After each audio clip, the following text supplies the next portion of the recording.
ಕರಾಸ್ತ್ರದ ನಿರ್ಮಾಪಕರಲ್ಲಿ ವಿನಂತಿ, ಈ ದಿವಸ ತಾವು ಕರಾಸ್ತ್ರವನ್ನು ಈ ಮಟ್ಟಕ್ಕೆ ತಗೊಂಡು ಬಂದು ನಮಗೆ ಪ್ರದರ್ಶನಕ್ಕೋಸ್ಕರ ಇಲ್ಲಿಟ್ಟಿದ್ದೀರಾ. ನಿಮಗೆ ಶುಭ ಕೋರಲಿ. ಅದರಲ್ಲೂ ನಮ್ಮ ಸಮಾಜದ ರವಿ ಪೂಜಾರ್ ಅವರು ನನಗೆ ನಿಮ್ಮ ಬಗ್ಗೆ ಪರಿಚಯ ನನಗೆ ರವಿ ಪೂಜಾರ್ ಒಬ್ಬರೇ ಇರೋದು. ಆದರೂ ತಾವೆಲ್ಲರೂ ಇವತ್ತು ನನಗೆ ಅದ್ಧೂರಿಯಾದ ಒಂದು ಆಹ್ವಾನವನ್ನು ಕೊಟ್ಟು ಇಲ್ಲಿಗೆ ಬಂದಿದ್ದೀರಾ. ನಿಮ್ಮ ಈ ಚಿತ್ರ ಯಶಸ್ವಿ ಆಗಲಿ, 100 ದಿನಗಳ ಪ್ರದರ್ಶನ ಆಗಲಿ ಅಂತ ಭಾವಿಸ್ತಾ ನನ್ನ ಮಾತನ್ನು ಮುಗಿಸ್ತಾ ಇದ್ದೀನಿ.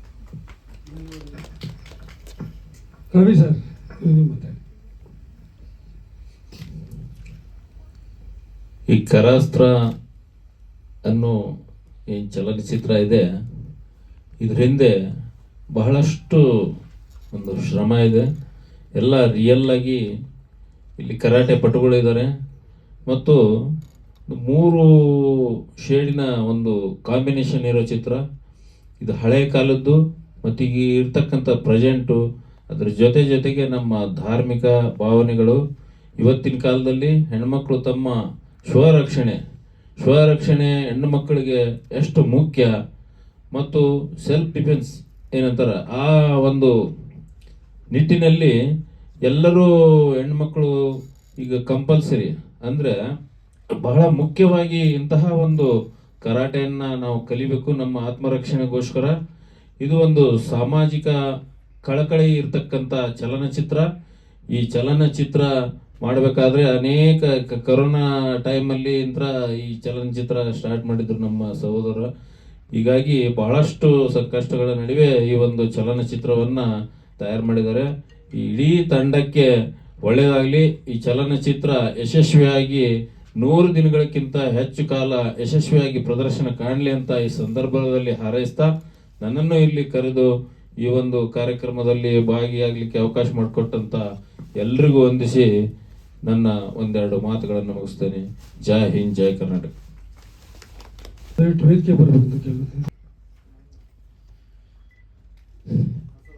ಎಲ್ಲ ಪತ್ರಿಕಾ ಮಾಧ್ಯಮದವರಿಗೆ ನನ್ನ ನಮನಗಳು. ಆ್ಯಕ್ಚುಲಿ ನಾನು ಫಸ್ಟ್ ಇಲ್ಲಿ ಬೆಂಗಳೂರಿಗೆ ಬಂದಾಗ ನಾನು ನಟ ಆಗ್ಬೇಕಂತ ಬಂದಿದ್ದೆ. ಆ್ಯಕ್ಚುಲಿ ಸಿನಿಮಾ ನಾನು ಡೈರೆಕ್ಟರ್ ಆಗಬೇಕು, ಡೈರೆಕ್ಷನ್ ಮಾಡಬೇಕು ಅನ್ನೋದು ನನ್ನ ತಲೆಯಲ್ಲಿ ಇರಲಿಲ್ಲ. ನಾನು ನಟ ಆಗಬೇಕು ಅಂತ ಬಂದನು 2006ರಿಂದನೂ ನಾನು ತುಂಬ ಪ್ರಯತ್ನ ಪಟ್ಟೆ. ಮೊದಲನೇ ಸಿನಿಮಾದಲ್ಲಿ ನಾನು ಗುರು ದೇಶಪಾಂಡೆ ಅವರು ಡೈರೆಕ್ಟರ್, ಅವರು ಒಂದು ಆ್ಯಕ್ಟಿಂಗ್ ಕ್ಲಾಸ್ ಮಾಡಿದ್ರು ಸ್ಟಾರ್ ಕ್ರಿಯೇಟರ್ಸ್ ಅಂತ. ಅಲ್ಲಿ ನಟನೆ ತರಬೇತಿ ತೆಗೆದುಕೊಂಡು ಅವ್ರದ್ದೇ ಒಂದು ಸಿನಿಮಾದಲ್ಲಿ ನಾವು ನಟನೆ ಮಾಡಿದ್ವಿ. ನೆಕ್ಸ್ಟ್ ಬಂದು ನಾವು 2ನೇ ಸಿನಿಮಾ ವಿಜಯ್ ಸೇತುಪತಿ ಅವರು. ಅದು ವಿಜಯ್ ಸೇತುಪತಿ ಅವ್ರ ಕನ್ನಡ ಫಸ್ಟ್ ಮೂವಿ ಹೋರಾಟ ಅಂತಂದು, ಆದರೆ ಅದು ಕನ್ನಡದಲ್ಲಿ ರಿಲೀಸ್ ಆಗಲಿಲ್ಲ. ಅದರಲ್ಲಿ ನನಗೆ ಒಳ್ಳೆ ಕ್ಯಾರೆಕ್ಟರ್ ಇತ್ತು, ಬಟ್ ಅದು ರಿಲೀಸ್ ಆಗಲಿಲ್ಲ. ಹೀಗೆ ನಾವು ಸತತ ಪ್ರಯತ್ನ ಪಟ್ಟು 1ನೇ ಸಿನಿಮಾ ಫ್ಲಾಪ್ ಆಗಿತ್ತು. ಬಟ್ ಆಮೇಲೆ ನಟನೆ ಸಿಗಲಿಲ್ಲ. ಆಮೇಲೆ ಒಬ್ಬರು ಬಂದರು, ಒಂದು ಸಿನಿಮಾ ಮಾಡೋಣ ಬನ್ನಿ ಅಂತ. ಅವರು ಡೈರೆಕ್ಷನ್ ಮಾಡಿದ್ರು ಆಲ್ರೆಡಿ ಒಂದು ಮೂವಿದು.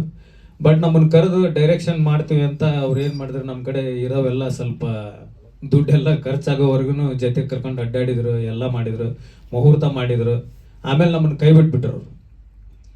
ಈ ಕೈ ಬಿಟ್ಟ ಮೇಲೆ ನನಗೆ ಏನಾಯ್ತಂದ್ರೆ, ನನಗೆ ಒಂಥರ ಸ್ವಲ್ಪ ಏನು ಮಾತಾಡಬೇಕು, ಏನು ಜನರು ಅನ್ನೋ ಮಾತಿಗೆ ನನಗೆ ಒಂಥರ ಭಾಳ ನೋವಾಗಿಬಿಟ್ಟಿತ್ತು ಮನಸ್ಸಲ್ಲಿ. ಸಿನಿಮಾ ಮಾಡ್ಬೇಕಂತ ಹೋದ, ಪೇಪರಲ್ಲಿ ಬಂತು, ಎಲ್ಲ ಇತ್ತು, ಮತ್ತು ಮನೇಲಿ ಬಂದು ಕೂತ್ಕೊಂಡಿದ್ದಾನೆ ಅಂತ. ಮತ್ತು ಇದೇ ರೀತಿ ಇದ್ದಾಗ ಒಬ್ಬರು ಕಡಿಮೆ ಬಜೆಟಲ್ಲಿ ಸಿನಿಮಾ ಮಾಡೋಣ ಅಂತ ಬಂದು ಎಲ್ಲ ಮಾಡೋಣ ಸರ್ ಕಡಿಮೆ ಬಜೆಟಲ್ಲಿ ಹಿಂಗೆ ಅಂತ, ನಮಗೆ ಸಬ್ಸಿಡಿ ಬರುತ್ತೆ, ಅದು ಬರುತ್ತೆ, ಏನೇನೋ ಒಂಥರ ಹೇಳ್ಬಿಟ್ರು. ಓಕೆ, ನಾವೀಗ 1ನೇ ಸಲ ಅಂತೂ ಇಷ್ಟು ನೋವು ಉಂಡಿದ್ದೀವಿ, ಇವರು ಸ್ವಲ್ಪ ಪರಿಚಯದವ್ರೆ ನೋಡೋಣ ಅಂತ ನಾನು ಆಮೇಲೆ ಆ ನಾನೊಂದು ಕತೆ ಹೇಳಿದೆ ಸಿಂಪಲ್ಲಾಗಿ. ಕತೆ ಹೇಳಿದಾಗ ಓಕೆ ಮಾಡೋಣ ಅಂತ ಅವರು ಡೈರೆಕ್ಷನ್ಗಂತ ಬಂದಾಗ ಆಮೇಲೆ ಅವರು ಏನಂದರೆ ಸ್ವಲ್ಪ ಇಷ್ಟು ಬಜೆಟ್ ಬೇಕು, ಅಷ್ಟು ಬಜೆಟ್ ಬೇಕು, ಅವರು ಒಂದು ಕತೆನ ಸ್ಟಾರ್ಟ್ ಮಾಡಿಬಿಟ್ರು. ಅದನ್ನು ಸ್ವಲ್ಪ ದಿವಸ 1-2 ಸೀನ್ ಶೂಟ್ ಮಾಡಿ ಕೈ ಬಿಟ್ಬಿಟ್ರು ಅವರು.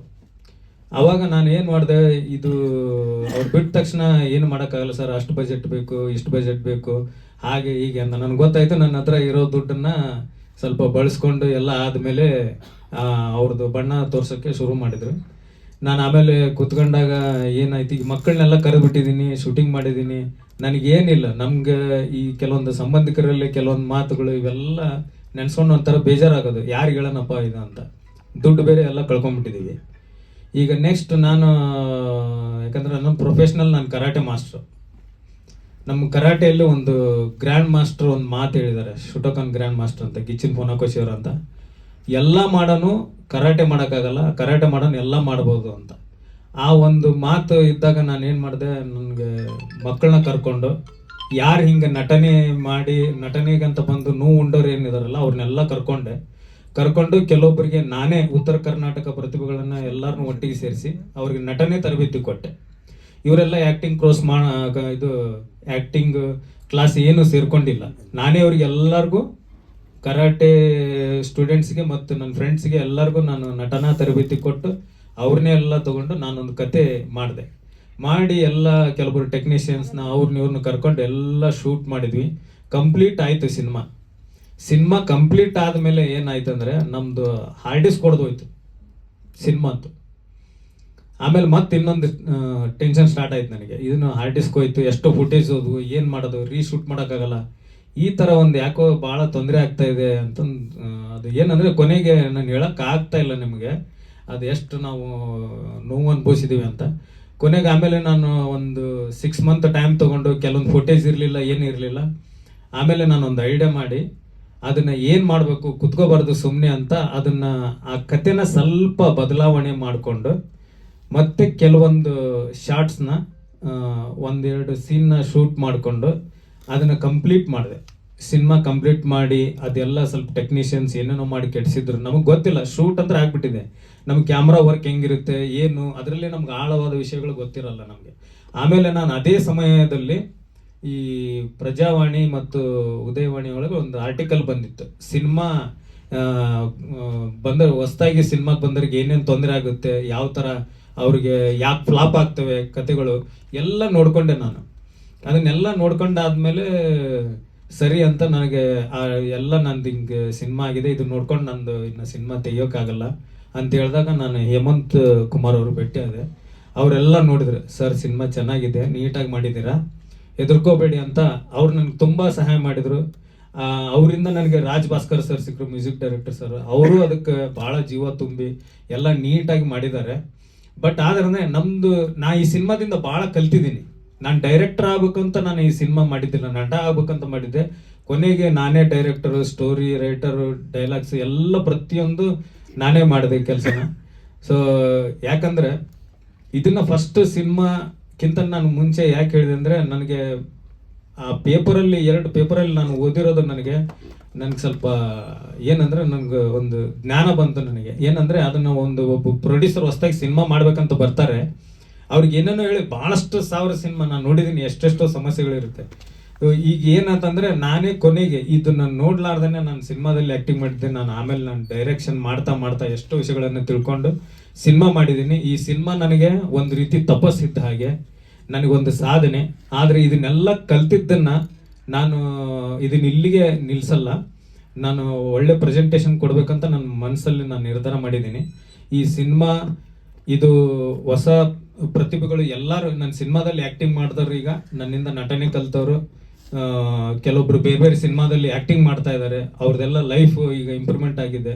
ಭಾಳ ಉತ್ತರ ಜನ ಯೂಟ್ಯೂಬ್ ಚಾನೆಲ್ನವರೆಲ್ಲ ಅವರು ಆ್ಯಕ್ಟಿಂಗ್ ಮಾಡಿ ತುಂಬ ಇದು ಮಾಡ್ತಾ ಇದ್ದಾರೆ. ಭಾಳಷ್ಟು ಜನ ಈ ಸಿನಿಮಾದಲ್ಲಿ ನನ್ನಿಂದ ನಟನೆ ಕಲಿತು ಎಲ್ಲ ಆ್ಯಕ್ಟಿಂಗ್ ಮಾಡಿ ಅವ್ರ ಲೈಫ್ ಎಲ್ಲ ಆಗಿದೆ. ಕಾಂತಾರ ಸಿನಿಮಾದಲ್ಲಿ ಒಂದು 4 ಜನ ನನ್ನ ಸ್ಟೂಡೆಂಟ್ಸ್ ಆ್ಯಕ್ಟಿಂಗ್ ಮಾಡ್ತಾ ಇದ್ದಾರೆ, ಅದು ನನಗೆ ತುಂಬ ಸಂತೋಷ ಕೊಟ್ಟಿದೆ. ಬಟ್ ಈ ಸಿನಿಮಾ ಇದು ನನ್ನ ಮೊದಲನೇ ಪ್ರಯತ್ನ, ಇದು ನಾನು ಸಿನಿಮಾ ಮಾಡಿದ್ದೀನಿ, ನಾನು ನಟನೆ ಮಾಡಿದ್ದೀನಿ ಅನ್ನೋದು ನನಗೆ ತೃಪ್ತಿ ಇದೆ. ನಾನು ಎಲ್ಲ ಸಿನಿಮಾ ಥರ ನಾನು ಹೇಳೋಕ್ಕಾಗಲ್ಲ, ಯಾಕಂದರೆ ನನ್ನ ಎಕ್ಸ್ಪೆಕ್ಟೇಷನ್ ಇನ್ನೂ ಭಾಳ ಹೈ ಲೆವೆಲ್ ಇದೆ. ನೀವು ಟ್ರೇಲರ್ ನೋಡಿದಾಗ ನಿಮಗೆ ಗೊತ್ತಾಗುತ್ತೆ ನನ್ನ ಎಕ್ಸ್ಪೆಕ್ಟೇಷನ್ ಭಾಳ ಅಂದರೆ ಭಾಳನೇ ಇದೆ. ಸೊ ಹಾಗಾಗಿ ಇದು ನನ್ನ ಮೊದಲನೇ ಪ್ರಯತ್ನ. ತಾವೆಲ್ಲರೂ ಸಿನಿಮಾ ನೋಡಿ ಪ್ರೋತ್ಸಾಹಿಸಿ. ನನಗೆ ಒಂದೇ ಸಿನಿಮಾದು ನಿಮಗೆ ಗೊತ್ತಿರುತ್ತೆ, ಮೊದಲನೇ ಹೆಜ್ಜೆ ಇದ್ದಾಗ ಸಣ್ಣ ಪುಟ್ಟ ತಪ್ಪುಗಳಿದ್ದರೆ ಕ್ಷಮಿಸಿ, ಅದನ್ನು ಒಂದು ಸ್ವಲ್ಪ ಪ್ರೋತ್ಸಾಹಿಸಿ ಅಂತ ಎಲ್ಲ ಮಿತ್ರ ಮಾಧ್ಯಮರಿಗೆ ನಾನು ಕೇಳ್ಕೊಳ್ತಾ ನನ್ನ ನಮಸ್ಕಾರಗಳು. ಇದು ಕರ್ನಾಟಕ ರಾಜ್ಯಾದ್ಯಂತ 26 ಕೇಂದ್ರಗಳಲ್ಲಿ 26ನೇ ತಾರೀಕು ರಿಲೀಸ್ ಮಾಡ್ತಾ ಇದ್ದೇವೆ. ನಮಗೆ ಥಿಯೇಟ್ರ್ ತುಂಬ ಇದೆ. ನಾನು ಸಿನಿಮಾ ಇಂಡಸ್ಟ್ರಿಯಲ್ಲಿ 32 ವರ್ಷ ಆಯ್ತು ಇಂಡಸ್ಟ್ರಿಯಲ್ಲಿ ಇದ್ದು. ಅವ್ರಿಗೆ 100 ಥಿಯೇಟ್ರ್ ಬೇಕಾದರೂ ನಾನು ಕೊಡಿಸ್ಲಿಕ್ಕೆ ರೆಡಿ ಇದ್ದೀನಿ. ಮತ್ತು ನಾನು ಇನ್ನೂವರೆಗೂ ಯಾರಿಗೂ ಥಿಯೇಟ್ರ್ ರೆಂಟ್ ಕಟ್ಸಲ್ಲ. ಒಳ್ಳೆ EFO ಕ್ಯೂ ಮಾತ್ರ ಕಟ್ ಅಂತ ಹೇಳ್ತೇವೆ. ಅದನ್ನು ಕಟ್ಟಲಿಕ್ಕಿದ್ರೆ ಅವ್ರು ಎಷ್ಟು ಬೇಕಾದ ಥಿಯೇಟ್ರ್ ಕೊಡಿಸ್ಲಿಕ್ಕೆ ನಾವು ರೆಡಿ ಇದ್ದೇವೆ. ಈಗ ಮಿನಿಮಮ್ ಒಂದು 25 ಥಿಯೇಟ್ರ್ ಅಂತ ಹೇಳಿದ್ದಾರೆ. ಒಂದು 30-35 ಥಿಯೇಟ್ರ್ ಮಾಡ್ತಾ ಇದ್ದೇವೆ ಸರ್. ಹೌದು ಸರ್, ಹೌದು ಸರ್, ನಾನೆಲ್ಲ ಪರ್ಸೆಂಟೇಜು ಮಾಡಿ ಸರ್. ಇಲ್ಲ, ನಾವು ಬಾಡಿಗೆಯಲ್ಲಿ ಅವ್ರು ಕೊಡಿಸ್ತಂದ್ರೆ ಕೊಡಿಸಲ್ಲ. ನಾವು ಬಾಡಿಗೆ ಯಾರಿಗೆ ಇನ್ನೂವರೆಗೂ ನಾವು ಯಾವುದೂ ಕೊಡಿಸಿಲ್ಲ ಸರ್. ಇವನ್ನ ಮೇನ್ ಥಿಯೇಟ್ರ್ ಯಾರು ಬೆಂಗಳೂರು ಮೇನ್ ಥಿಯೇಟ್ರ್ ಮಾಡೋದಿದ್ರೆ ಮಾತ್ರ ಕೊಡಿಸ್ತೇವೆ. ಉಳಿದ ಕಡೆ ಕರ್ನಾಟಕ ರಾಜ್ಯಾದ್ಯಂತ ಎಲ್ಲಿ ಕೊಡಿಸಲ್ಲ. ಪ್ರೊಡ್ಯೂಸರ್ ಕೇಳಿದ್ರು ಕೂಡ ನಾವೇ ಹೇಳ್ಬಿಡ್ತೇವೆ ಸರ್, ರೆಂಟ್ ಕೊಟ್ಟು ಅವಶ್ಯಕತೆ ಇಲ್ಲ, ಪಿಕ್ಚರ್ ಚೆನ್ನಾಗಿದ್ರೆ ಹೋಗುತ್ತೆ, 100% ಹೋಗುತ್ತೆ. ಅದನ್ನೆಲ್ಲ ಇದು ಮಾಡ್ತೀವಿ ಸಾಕಂದ್ರು. ನಾವು ಮೂವಿ ನೋಡಿದೆವು ಸರ್, ಮೂವಿ ಚೆನ್ನಾಗಿ ಮಾಡಿದ್ದೀರಾ. ಇದ್ರ ನಾವೇನು ಜಾಸ್ತಿ ಏನು ಮಾಡ್ತಾ ಇಲ್ಲ. ಏನು ಹೌದಪ್ಪ, ಊರು ತುಂಬ 6 ಸೀಟು 4 ಸೀಟ್ ಕೂಡ ಮಾಡ್ತಾ ಇಲ್ಲ. ನಾವು ಸಿಂಪಲ್ ಆಗಿ ಒಂದು DRಗಳು ಹಾಕಿ ಬ್ಯಾನರ್ ಮುಖಾಂತರ ಅಷ್ಟರಲ್ಲೇ ನಾವು ಮಾಡ್ತಾ ಇದ್ದೇವೆ.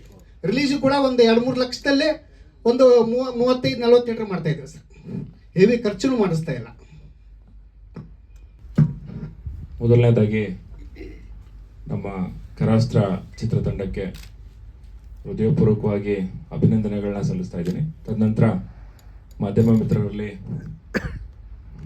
ಮನವಿ ಮಾಡ್ಕೋತಾ ಇದ್ದೀನಿ. ಯಾಕೆಂತಂದರೆ ನಮ್ಮ ಏನು ನಾರಾಯಣ್ ಸರ್ ಇದ್ದಾರೆ, ಕಳೆದ ಒಂದು 5-6 ವರ್ಷದಿಂದ ನನಗೆ ಭಾಳ ಆತ್ಮೀಯವಾದಂಥ ಪರಿಚಯ. ಹಲವಾರು ಕ್ಷೇತ್ರಗಳಲ್ಲಿ ಸರ್ ಈಗ ಆಲ್ರೆಡಿ ಏನೆಲ್ಲ ಮಾಡಿದ್ದಾರೆ ಅನ್ನೋದನ್ನ ಅವ್ರ ಬಾಯಿನಲ್ಲೇ ನೀವು ಕೇಳ್ಬಿಟ್ರಿ. ತುಂಬಾ ಹೇಳಬೇಕು ಅಂತಂದರೆ, ನಾವೊಂದು ಕಡೆ ಒಂದು ವಿಭಾಗದಲ್ಲಿ ಹೋರಾಟ ಮಾಡ್ತಿದ್ರೆ ಅವರು ಹಲವಾರು ವಿಭಾಗದಲ್ಲಿ ಹೋರಾಟ ಮಾಡಿಕೊಂಡು ಇವತ್ತಿನ ದಿನ ಈ ಒಂದು ಚಲನಚಿತ್ರವನ್ನು ಒಂದು ಮಟ್ಟಕ್ಕೆ ಅಲ್ಲ, ಇಡೀ ರಾಜ್ಯಾದ್ಯಂತ ಒಂದು ಭಾಗಕ್ಕೆ ಮುಟ್ಟಿಸ್ಲಿಕ್ಕೆ ಅವರು ಶ್ರಮ ವಹಿಸಿದ್ದಾರೆ. ಹಗಲು ರಾತ್ರಿ ಅವರು ಪಾಪ ನೋಡ್ದಂಗೆ ಯಾರೆಲ್ಲ ಅವ್ರಿಗೆ ಬೆನ್ನೆಲುಬಾಗಿದ್ದಾರೆ ಅವ್ರಿಗೂ ಕೂಡ ನಾನು ಈ ವೇದಿಕೆ ಮುಖಾಂತರ ಮತ್ತು ತಮ್ಮೆಲ್ಲರ ಮುಖಾಂತರ ಗೌರವಪೂರ್ವಕವಾಗಿ ನಮನಗಳನ್ನ ಸಲ್ಲಿಸ್ತಾ ಇದ್ದೀನಿ. ಯಾಕೆಂತಂದರೆ ಮುಳುಗೋ ಒಂದು ದೋಣಿನಲ್ಲಿ ತೇಲೋರು ಎಷ್ಟೋ ಜನ ಗೊತ್ತೇ ಇರಲ್ಲ. ಯಾಕೆಂದರೆ ಮುಳುಗೋವರೇ ಜಾಸ್ತಿ. ದೋಣಿ ಮುಳುಗ್ತು ಅನ್ನೋದಕ್ಕಿಂತ ಎಷ್ಟು ಜನ ಸಾವನ್ನಪ್ಪಿದ್ರು, ಅದರಲ್ಲಿ ಎಷ್ಟು ಜನ ಏನು ಆ ನಾವಿಕೆನಲ್ಲಿ ಅಂದರೆ ಹೋಗ್ತಾ ಇದ್ರು, ಜರ್ನಿ ಮಾಡ್ತಾ ಇದ್ರು ಅನ್ನೋದ್ರಲ್ಲಿ ಬಹಳ ಬಹಳ ಕಷ್ಟಪಟ್ಟಿರ್ತಕ್ಕಂಥ ಒಂದು ಸಾಧನಾತ್ಮಕ ತಂಡ ಇದು. ಇಂಥ ಒಂದು ತಂಡದಲ್ಲಿ ಈ ಮಟ್ಟಕ್ಕೆ ಬಂದಿದೆ ಅಂತೇಳಿ ಭಾಳ ಖುಷಿ ಆಗ್ತಿದೆ. ಕಳೆದ ಒಂದು 5-6 ವರ್ಷದಿಂದ ಅವ್ರನ್ನ ನಾವು ನೋಡ್ತಾ ಇರೋದ್ರಿಂದ ಹಲವಾರು ಕ್ಷೇತ್ರಗಳಲ್ಲಿ ಅವ್ರನ್ನ ಕೈ ಬಿಟ್ಟವರೇ ಜಾಸ್ತಿ, ಕೈ ಹಿಡ್ದವ್ರು ಯಾರೂ ಇಲ್ಲ. ಈಗೇನು ಕೈ ಹಿಡ್ದಿದ್ದಾರೆ ಆ ಪುಣ್ಯಾತಮರಿಗೆ ಎಲ್ಲರಿಗೂ ನಾನು ನಮನಗಳನ್ನು ಮತ್ತೊಮ್ಮೆ ಸಲ್ಲಿಸ್ತಾ ಇದ್ದೀನಿ. ಒಳ್ಳೇದಾಗಬೇಕು. ಕನ್ನಡ ಚಲನಚಿತ್ರಗಳು ಅತ್ಯಂತ ಉನ್ನತ ಮಟ್ಟಕ್ಕೆ ಬರಬೇಕು. ಅವರೊಂದಿದು ಸ್ವಪ್ರಯತ್ನ, ಯಾವುದೇ ಆದಂಥ ಒಂದು ಚಿತ್ರಗಳಲ್ಲಿ ಸೀನ್ಗಳನ್ನು ಕದಿಯೋದಾಗಲಿ ಅಥವಾ ಯಾವುದೇ ಒಂದು ವಿಚಾರಗಳಾಗಲಿ ಏನೂ ಇಲ್ಲ. ಯಾಕಂದರೆ ಅವರು ಕೂತ್ರೆ 6-7 ಅವರ್ ಕೂತ್ಕೊಂಡು ಪೇಪರಲ್ಲಿ ಏನೇನೋ ಬರಿತಾ ಇದ್ದದನ್ನು ನಾವು ತುಂಬ ಸೂಕ್ಷ್ಮವಾಗಿ ಕಂಡಿದ್ದೀವಿ. ಮತ್ತು ಭಾಳ ಆಧ್ಯಾತ್ಮಿಕವಾಗಿ ಅವರು ಕೆಲಸ ಕಾರ್ಯಗಳನ್ನ ಮಾಡ್ಕೊಂಬಂದಿದ್ದಾರೆ. ಒಂದು ಗುರು ಸ್ಥಾನದಲ್ಲಿದ್ದು ಅವರ ಶಿಷ್ಯಂದ್ರನ್ನ ಒಂದು ಮಟ್ಟಕ್ಕೆ ಬೆಳೆಸಬೇಕು ಅಂತಂದರೆ ತುಂಬ ಶ್ರಮ ವಹಿಸಿರೋ ಜೀವಿ. ಹಾಗಾಗಿ ಈ ಕನ್ನಡ ಚಿತ್ರ ಬರೀ ಚಿತ್ರವಾಗಲ್ಲ, ಒಂದು ಪಾಠವಾಗುತ್ತೆ ಅಂತ ಹೇಳಲಿಕ್ಕೆ ಇಷ್ಟಪಡ್ತೀನಿ. ಮನೀಷಾ ನಮ್ಮ ಕರ್ನಾಟಕದ WKF ಅಂದ್ರೆ ವರ್ಲ್ಡ್ ಕರಾಟೆ ಫೆಡರೇಷನ್ನ ದುಬೈದಲ್ಲಿ ಎಕ್ಸಾಮ್ ಪಾಸ್ ಮಾಡಿದಂಥ ಮೊಟ್ಟ ಮೊದಲ ಮಹಿಳೆ, ಕೋಚ್ ಎಕ್ಸಾಮಲ್ಲಿ ನಮ್ಮ ಕರ್ನಾಟಕದ ವತಿಯಿಂದನೇ. ಆಮೇಲೆ ಕ್ಷಿತಿ ಅಂತ ನಮ್ಮ ಕರಾಟೆಯಲ್ಲಿ ಅತಿ ಮುದ್ದು, ಅವಳು ಇಂಟರ್ನ್ಯಾಷನಲ್ ಚಾಂಪಿಯನ್. ಇವರು ಕೂಡ ಜಪಾನಲ್ಲಿ ಸಿಲ್ವರ್ ಮೆಡಲ್ ತೊಗೊಂಡಿದ್ದಾರೆ. ಸೊ ನನ್ನ ಸ್ಟೂಡೆಂಟ್ ಬಗ್ಗೆ ಮಾತಾಡಲಿಲ್ಲ. So thanks. ವೇದಿಕೆ ಮೇಲೆ ಇರುವಂತಹ ಎಲ್ಲ ಗಣ್ಯರಿಗೂ ಮತ್ತು ಎಲ್ಲ ಮಾಧ್ಯಮ ಮಿತ್ರರಿಗೂ ನಮಸ್ಕಾರ. ಕರಾಸ್ತ್ರ ಚಿತ್ರ ಅನ್ನೋದಕ್ಕಿಂತ ನಾವು ಇಲ್ಲಿ ಒಂದು ಟೀಮ್, ನಮ್ಮ ಮಾಸ್ಟ್ರನ್ನ ನನಗೆ 5 ವರ್ಷ ಅಂದರೆ ನಾನು 5 ವರ್ಷದೊಳಿದ್ದಾಗಿಂದ ನಾನು ಇವ್ರ ಸ್ಟೂಡೆಂಟ್, ನಾರಾಯಣ್ ಸರ್ ಸ್ಟೂಡೆಂಟ್, ಅಂದರೆ ಚಿಕ್ಕವಳಿದ್ದಾಗಿಂದ ಆವಾಗಿಂದ ಇವಾಗವರೆಗೂ ನಾನು ಇನ್ನೂ ಕಲಿತಾ ಇದ್ದೀನಿ. ಅವ್ರು ಹೇಳಿದ ಪ್ರಕಾರ ಅವ್ರದ್ದು ಸಿನಿಮಾ ಅನ್ನೋದು ಒಂದು ಕನಸಿತ್ತು. ಸೊ ಆ ಕನಸು ಅವರು ಮಾಡಬೇಕಾದ್ರೆ ನಮ್ಮನ್ನೆಲ್ಲ, ಸೊ ಅವರು ತಲೆ ಕೆಡಿಸ್ಕೊಂಡಿರೋದು ನೋಡಿ ನಮ್ಮನ್ನೇ ಎಲ್ಲ ಟ್ರೈನ್ ಮಾಡಿ, ಆಲ್ರೆಡಿ ಹೇಳ್ದ ಹಾಗೆ ನಮಗೆ ಆ್ಯಕ್ಟಿಂಗ್ ಅಂದರೆ ಏನೂ ಗೊತ್ತಿಲ್ಲ. ಆ್ಯಕ್ಟಿಂಗು, ಕ್ಯಾಮ್ರಾ ಫೇಸ್ ಮಾಡೋದು ಹೆಂಗೆ ಅಂತ ಗೊತ್ತಿಲ್ಲ. ನಾವು ಕರಾಟೆ ಪ್ರಾಕ್ಟೀಸ್ ಮಾಡ್ತೀವಿ, ಕರಾಟೆ ರಿಲೇಟೆಡ್ ಮಾರ್ಷಲ್ ಆರ್ಟ್ಸ್ ಎಲ್ಲ ಪ್ರಾಕ್ಟೀಸ್ ಮಾಡ್ತೀವಿ. ಬಟ್ ಸಿನಿಮಾ ಅಂತ ಬಂದಾಗ, ಫೈಟ್ಸ್ ಅಂತ ಬಂದಾಗ ಅದು ಬೇರೆ ಥರನೇ ಇರುತ್ತೆ, ಪ್ರೆಸೆಂಟೇಷನ್ ಬೇರೆ ಥರ ಇರುತ್ತೆ. ಸೊ ಅದು ಯಾವ ಥರ ಅನ್ನೋದನ್ನು ನಮಗೆ ಟ್ರೈನಿಂಗ್ ಮಾಡಿ ಅದಕ್ಕೂ ಇದಕ್ಕೂ ಏನು ವ್ಯತ್ಯಾಸ, ಯಾವ ಥರ ಪ್ರೆಸೆಂಟೇಷನ್ ಮಾಡಬೇಕು, ಡೈಲಾಗ್ ಯಾವ ಥರ ಹೇಳಬೇಕು, ಎಲ್ಲದನ್ನೂ ನಮಗೆ ಸಣ್ಣ ಸಣ್ಣ ಡೀಟೇಲ್ಸ್ ಕೂಡ ನಮಗೆ ಎಲ್ಲ ಟ್ರೈನಿಂಗ್ ಮಾಡಿ ಈ ಮಟ್ಟಕ್ಕೊಂದು ತಂದಿಟ್ಟಿದ್ದಾರೆ. ಸೊ ಅವರಿಗೆ ಈ ಒಂದು ಅವಕಾಶಕ್ಕಾಗಿ ನನ್ನ ಪರವಾಗಿ ಧನ್ಯವಾದಗಳನ್ನ ಅರ್ಪಿಸ್ತೀನಿ. ಸೊ ಸಿನಿಮಾದಲ್ಲಿ ಈ ಕಲಿಯುಗ, ದ್ವಾಪರ ಯುಗದಿಂದ ಕಲಿಯುಗದಲ್ಲಿ ಏನು ಹುಟ್ಟುತ್ತಾಳೆ, ಅದನ್ನು ಏನು ಸೊಲ್ಯೂಷನ್ ಮಾಡ್ತಾಳೆ ಇಲ್ಲೋ ಆ ಒಂದು ಕ್ಯಾರೆಕ್ಟರ್ ನನ್ನದೇ ಇರುತ್ತೆ. ಸೊ ಅದು ಸೊಲ್ಯೂಷನ್ ಸಿಗುತ್ತೋ ಇಲ್ಲೋ ಅನ್ನೋದೇ ಲಾಸ್ಟ್ ಕ್ವಶನ್ ಮಾರ್ಕು. ಆ ಒಂದು ಕ್ಯಾರೆಕ್ಟರ್ನ ನಾನು ನಿಭಾಯಿಸ್ತಾ ಇದ್ದೀನಿ. ಸಿನಿಮಾದಲ್ಲಿ ಸಣ್ಣ ದೊಡ್ಡ ಪಾತ್ರ, ಕಡಿಮೆ ಸಮಯ ಬಂದ್ರೂ ಅದೊಂದು ಮುಖ್ಯ ಪಾತ್ರ ಅಂತ ಹೇಳಕ್ಕೆ ಇಷ್ಟಪಡ್ತೀನಿ. ಸೊ ಇದ್ರ ಮುಖಾಂತರ ನಾನು ಎಲ್ಲ ಮಾಧ್ಯಮದವರೆಗೂ ಇನ್ನೊಂದ್ಸತಿ ಕೇಳ್ತೀನಿ, ಇದನ್ನು ಆದಷ್ಟು ನಮಗೆ ಸಪೋರ್ಟ್ ಮಾಡಿ, ಆದಷ್ಟು ಪ್ರಚಾರ ನೀಡ್ಕೊಡಿ, ನಮ್ಮ ತಂಡಕ್ಕೆ ಒಂದು ನಿಮ್ಮ ಸಪೋರ್ಟ್ ಇದ್ದೇ ಇರಲಿ ಅಂತ ನಾನು. ಪಾತ್ರದ ಬಗ್ಗೆ ನಾವು ಎಲ್ಲರಿಗೂ ನಮಸ್ಕಾರ. ಸೊ ನಾನು 5th ಸ್ಟ್ಯಾಂಡರ್ಡ್ ಇದ್ದಾಗಿಂದ ಸರ್ ಹತ್ರ ಕರಾಟೆ ಕಲಿತಾ ಇದ್ದೀನಿ.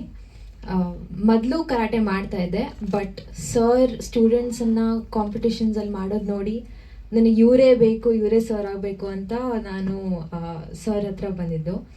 ಸೊ ಸರ್ ಯಾವಾಗ ಅವ್ರ ಮೂವಿ ಮಾಡಬೇಕು ಅಂತ ಹೇಳಿದರು, ಅವ್ರ ವಿಷನ್ ಹೇಳಿದರು, ಅದರಲ್ಲಿ ಎಷ್ಟು ಒರಿಜಿನಾಲಿಟಿ ಇತ್ತು ಅಂದರೆ ಭಾಳ ಅಟ್ರಾಕ್ಟಿವ್ ಇತ್ತು. ಸೊ ಈ ಥರ ಒಂದು ರೋಲ್ ಕೊಡ್ತಿದ್ದಾರೆ ಸರ್ ಅಂದರೆ ತುಂಬ ಖುಷಿ ಆಯಿತು. ಅವ್ರು ಹೇಳಿಕೊಟ್ಟ ಸ್ಕಿಲ್ಸನ್ನೇ ನಾನು ಮೂವಿಯಲ್ಲಿ ಮಾಡಬೇಕು ಅಂದಾಗ ಇನ್ನೂ ಖುಷಿ ಆಯಿತು. ಸೊ ಅವರು, ನಂಗೆ ಆ್ಯಕ್ಟಿಂಗ್ ಏನೂ ಗೊತ್ತಿರಲಿಲ್ಲ, ಕರಾಟೆ ಮಾಡಬೇಕಾದ್ರೆ ಹೊಡಿ ಅಂದವರು ಈಗ ಕ್ಯಾಮ್ರಾ ಮುಂದೆ ಹೊಡಿಬೇಡ, ಬರೀ ಮುಟ್ಟು, ಆ ಟ್ರಾನ್ಸಿಷನ್ ತುಂಬ ಕಷ್ಟ ಇತ್ತು. ಬಟ್ ಸರ್ ತುಂಬ ಪೇಷನ್ಸಿಂದ ತುಂಬ ಚೆನ್ನಾಗಿ ಎಷ್ಟು ತಪ್ಪು ಮಾಡಿದ್ರು ಅದನ್ನು ತಿದ್ದಿ ತುಂಬ ಚೆನ್ನಾಗಿ ಹೇಳ್ಕೊಟ್ರು. ಸೊ ಈ ಫುಲ್ ಆ್ಯಕ್ಟಿಂಗ್ ಎಲ್ಲ ಸರ್ ಫ್ರಮ್ ಪಾಯಿಂಟ್ 1 ಸರೇ ಹೇಳ್ಕೊಟ್ಟಿದ್ದು. ಸೊ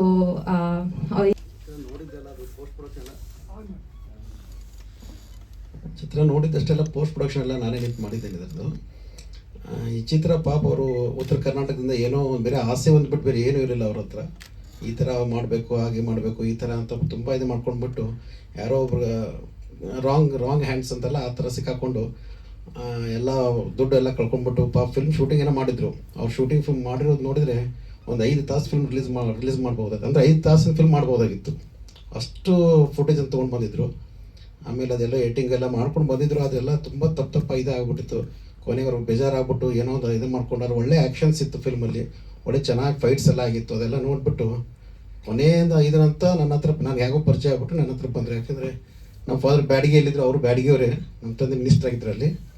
ಆಮೇಲೆ ಕೊನೆಗೆ ನಾನು ಅದನ್ನು ಫಿಲ್ಮ್ ಎಲ್ಲ ನೋಡ್ಬಿಟ್ಟು ಒಂದು 4-5 ತಾಸು ಫಿಲ್ಮ್ ಇತ್ತು, ಎಲ್ಲ ನೋಡ್ಬಿಟ್ಟು ಒಂದು ಹಂತಕ್ಕೆ ಅವ್ರಿಗೆ ಪ್ರಾಮಿಸ್ ಮಾಡಿದೆ, ನಮ್ಗೆ ಏನಾದರೂ ಮಾಡಿಬಿಟ್ಟು ಮಾಡೋಣ ನಿಮಗೆ ಇದನ್ನಾಗಲ್ಲ ಅಂದ್ಬಿಟ್ಟು. ಕೊನೆಗೆ ಆ ಫಿಲ್ಮ್ ಎಲ್ಲ ಒಳ್ಳೆ ಪಾಯಿಂಟ್ಸ್, ಒಳ್ಳೆ ಇದನ್ನೆಲ್ಲ ತೊಗೊಂಡ್ಬಿಟ್ಟು ಈ ರಾಜ್ ಭಾಸ್ಕರ್ ಅವರು ಸಿಕ್ಕರು ನನಗೆ. ಇವ್ರನ್ನೂ ಕರ್ಕೊಂಡು ಒಂದು ಒಳ್ಳೆ ರೂಪ ಕೊಟ್ಟು ಫಿಲ್ಮಲ್ಲಿ ಮಾತ್ರ ನಿಜವಲ್ಲೂ ಚೆನ್ನಾಗಿ ಮೂಡ್ ಬಂದಿದೆ. ಆ್ಯಕ್ಷನ್ ಇವೆಲ್ಲ ಒಳ್ಳೆ ಇದರಲ್ಲಿ ಬಂದಿದೆ. ಎಲ್ಲ ಹೊಸಬರಿದ್ರೂ ಚೆನ್ನಾಗಿ ಮಾಡಿದರೆ ಉತ್ತರ ಕರ್ನಾಟಕದಲ್ಲಿ ಇದು ಒಂದು ಒಳ್ಳೆ ಆ್ಯಕ್ಷನ್ ಮೂವಿ ಆಗುತ್ತೆ. ಇಲ್ಲಿ ಮಾಧ್ಯಮ ಮಿತ್ರ ಎಲ್ಲರೂ ಸ್ವಲ್ಪ ಸಪೋರ್ಟ್ ಮಾಡಿ ಫಿಲ್ಮಿಗೆ ಸ್ವಲ್ಪ ಪ್ರಮೋಟ್ ಮಾಡಿದರೆ ಖಂಡಿತ ಇದು ಒಳ್ಳೆ ಫಿಲ್ಮ್ ಇದಾಗುತ್ತೆ ಅಂತ ನನ್ನೊಂದು ಹಾರೈಕೆ. ಸಂಗೀತ ನಿರ್ದೇಶಕರಾಗಿ ಸಾಕಷ್ಟು ಸಿನಿಮಾಗಳು ಕೊಟ್ಟವರು, ನಿರ್ದೇಶನ ಗೊತ್ತಿರೋಂಥವ್ರು ನೀವು, ಹಾಗಾಗಿ 2 in 1 ನಿಮ್ಮ. Thank you. ಹೇಮಂತ್ ಸರ್ ಒಂದು ಫೋನ್ ಮಾಡಿದ್ದಾರೆ, ಪಿಕ್ಚರ್ ಇದೆ ಮಾಡಬೇಕು, ಹೊಸ ಮಾಡಿದ್ದಾರೆ, ಚೆನ್ನಾಗಿ ಅದು ಮಾಡಿಕೊಡಿ ಮಾತಾಡಿದರು. ಅದು ಪಿಕ್ಚರ್ ನೋಡಿಕೊಂಡು ಅದ್ಮೇಲೆ ಏನೇನು ಮಾಡಬೇಕು, ಅದು ರಿಕಾರ್ಡಿಂಗ್, ಎಫೆಕ್ಟ್ಸು, 5.1 ಎಲ್ಲ ನಾನೇ ಮಾಡಿಕೊಟ್ಟಿದ್ದೀನಿ. ಅವ್ರು ಅದನ್ನ ನೋಡಿ ನಾರಾಯಣ ಸರ್ ತುಂಬ ಖುಷಿ ಆಯಿತು. ಅದೇ ನಮಗೆ ಒಳ್ಳೆಯ ಇದು ಆಯಿತು. Thank you.